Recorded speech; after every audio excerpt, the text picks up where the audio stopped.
So as much as I adore my children and have spent time as a stay-at-home mom and will always prioritize them over basically anything, I also have, through divorce and co-parenting, learned the real value of self-care time.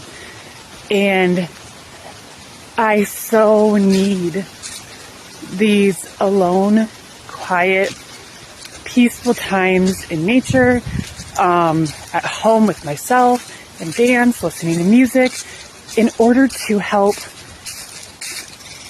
quote unquote, refill my own cup. And I hate that phrase because I feel like it's used often, but I don't feel like so many people do it, or they kind of do it on the surface, but don't truly practice it in a soulful way. Because for me, when I really think about what really refilling my cup looks like, it's not a superficial experience. It's not about getting your hair done or doing your nails or getting a massage or going shopping, getting makeup, all of these things that often are a surface level.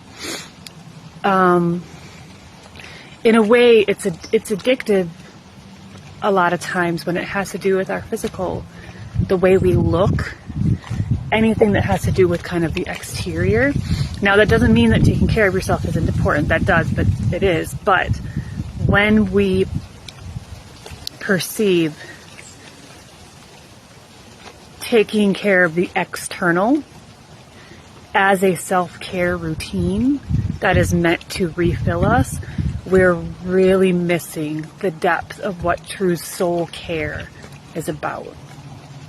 Because it might make you feel good on the surface.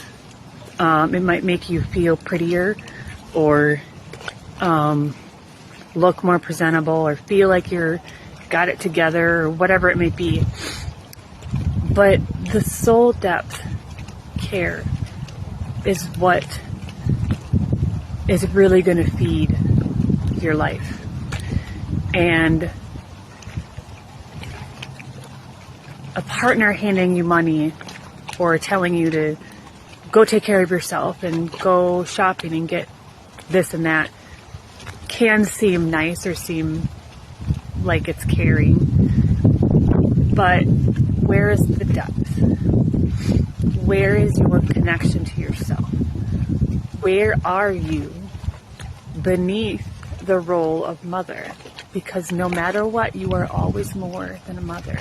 And I ever since becoming a mom, I have really attached to that role because it's all I've been. As far as fulfillment, it's been the most fulfilling thing to me in my life.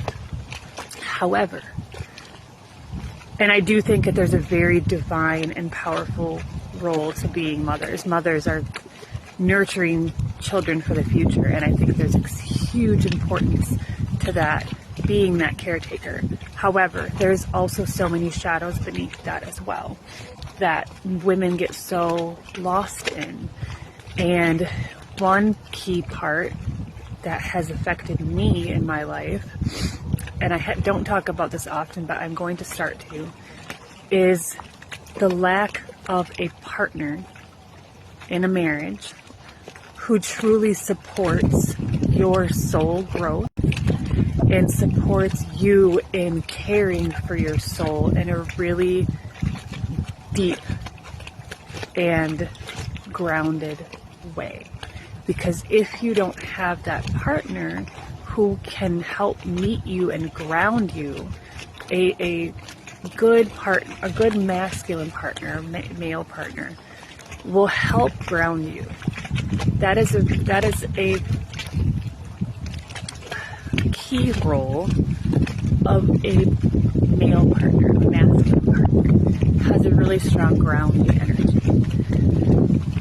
And if you don't have a partner that will help ground you and protect you and help you feel secure in your home, in your relationship, relationship, in your self relationship, the relation with yourself, whatever that exploration looks like outside of the home, outside of the role as mother or homemaker. If that partner does not help you explore that yourself, who you are beneath all of the roles you carry at home, then that partner is not a part of your long-term journey, because they are going to stagnate you.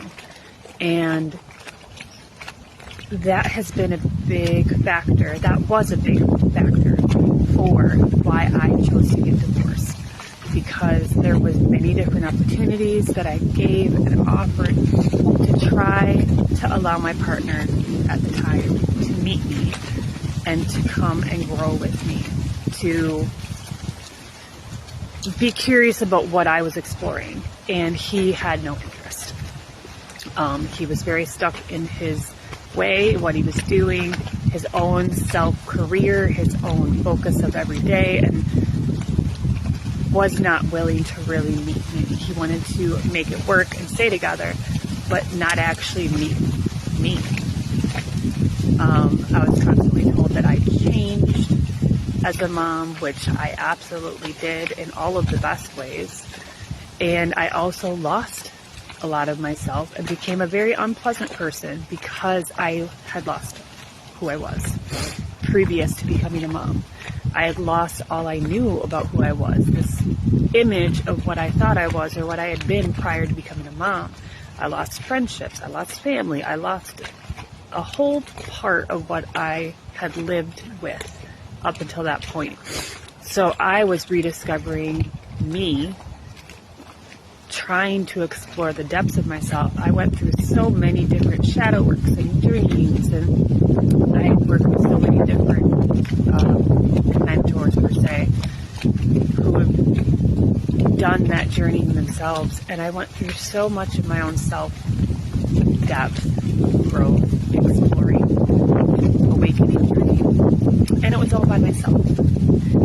And I see this more and more in the women around me who are having the same experience, where they feel this call for more, this call to explore their soul, to go deeper, to do shadow work, to find that wild, to awaken that instinct and wisdom in themselves, and a partner who is not ready or able to meet them in that space.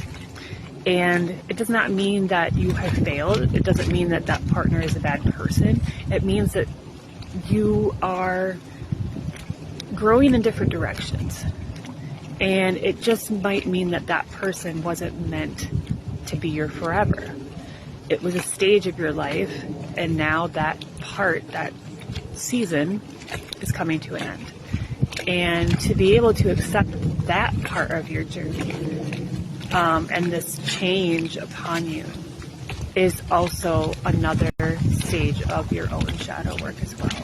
Being able to acknowledge where you're going, who you're becoming, what you need to explore, where you're feeling called to, and being able to go and do that exploration. And if a partner is holding you back from that experience, then that partner is not supporting you, and that partner is holding you back. And to be able to accept that, acknowledge that, understand how you have been compromising yourself in the role that you're in, and choosing to no longer compromise your soul and your values and your gifts spiritually, emotionally, is a step forward in your awakening journey. The soul work can be difficult, it can be hard.